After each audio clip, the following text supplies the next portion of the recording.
Therapy dogs. What do you think of when I say the word or the phrase therapy dogs? Do you think of a big bounding Dalmatian that's running up and down the fence line, barking and everything, chasing the cat, jumping up and down when somebody arrives at the door, barking?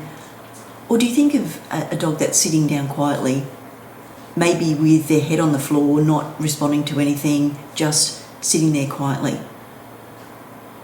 It's highly likely you would match that label to the latter picture that I just described. So with respect to therapy dogs are living, breathing, sentient animals that feel emotional and physical pain. But you wouldn't know that because of our inherited patterns of thinking. We think that it's okay to genetically manipulate another animal to basically be essentially lobotomized and to sit in one position or just be forced to stand in a position for however long it takes, because that human has tethered themselves to another living species in order to feel some emotional fulfillment, satisfaction, appeasement, or any other emotion that's going on in their human conditioned mindset. So when we look at therapy dogs, whenever I see a therapy dog, that's a glaring reminder to me that that human is disconnected from their dog. And here's a pretty typical illustration of what I'm talking about. So we have a therapy dog here. This person's getting mic'd up to do an interview. Now, let's focus on the dog, because after all, this is a label that we put on this dog to be a therapy dog. So what does that mean for the dog? Well, in this case, it means that the dog needs to be controlled even further, despite being genetically manipulated to be placid, to just sit there and not respond to anything except probably a tug on that Halti when the human's ready to go somewhere else. But this dog is being controlled even further. Why does this dog need to have a Halti over their nose? So Haltis basically stop a dog from communicating with their facial muscles. It stops a dog from opening their mouth and panting effectively if they need to, especially on a hot day. Haltis do nothing but control a dog's head position, which is basically to stop them from turning their head away. So not only are we perversely genetically manipulating animals to want to be with us, to prefer to be with us, that's not sufficient enough. We have to control them even further by essentially restricting their movement and their ability to respond to their own environment and feel emotional fulfillment or satisfaction themselves. Now, is this dog emotionally satisfied? We don't know, because the dog can't talk. That would be a really interesting outcome if dogs could talk, and other animal species for that matter, because if they could, then we couldn't hide from the absolute horror of what we're doing to animals across the planet. So this dog's got a Halti on his head, or her head. All right, so next slide, next photo. So this is a cold floor, hard floor. The humans are sitting around enjoying themselves, having a good old chat, and the dog's lying at the human's feet on a cold, hard floor. And once again, the dog still has the Halti on. You can see it here. So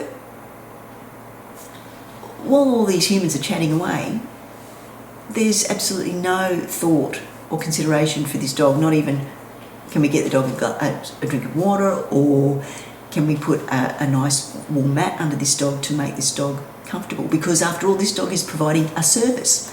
This dog is providing therapy to this human. How much therapy is this dog really providing?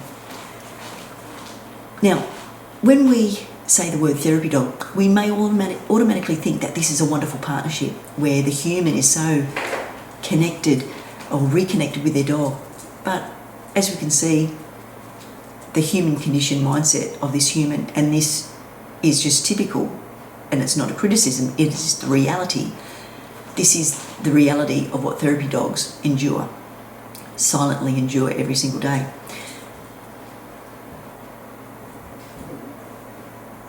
So when we're reconnected with our dogs, when we're truly reconnected with our dogs, we actually step into the present moment, and this is out of our human conditioned mindset. Now, our human conditioned mindset is the one that says, I'm wrong, I'm feeling sad, I'm anxious, I'm scared, I'm afraid, I'm panicked. It ranges from all those emotional responses to being trivial suffering to potentially these, obviously, on the other spectrum of human suffering, mental suffering, which is associated with the human conditioned mindset. So when we reconnect and truly reconnect with our dogs, we step into the present moment. And the reason why I talk about reconnecting with our dogs is because billions of humans have dogs on the planet. And it's the easiest way for a human to get into and step into the present moment out of their human conditioned mindset, which basically means that we are then looking at reality and the world from a conscious point of view. When we're in the present moment, we are able to step back and observe our own suffering, but at the same time not inflict suffering on any other species or any other human in that moment. So reconnecting with our dogs is not only crucial in helping us reduce the suffering of our own dogs, it also reduces our own suffering because it takes us out of our human conditioned mindset and we are focused on the present moment. In the present moment, there is no looking forward, there is no looking back, which means that you effectively make your human conditioned mindset redundant along with those negative emotions, and in some cases, extremely negative emotions that are felt when we're in our human conditioned mindset. So I'm hoping that you can see the wisdom that I've tried to impart in this video today. You may not automatically see it. You may have some other things going around in your human conditioned mindset that might be labelling not just this video, but also the messenger. So what I would urge you to do in that sense is to reconnect with your dog and actually see the reality of the situation in front of you. And instead of thinking what an animal can do for you, actually think about how you can be of service to that animal.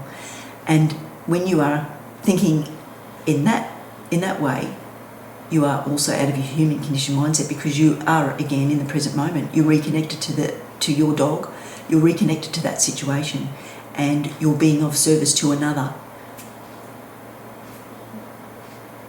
We'll talk again soon.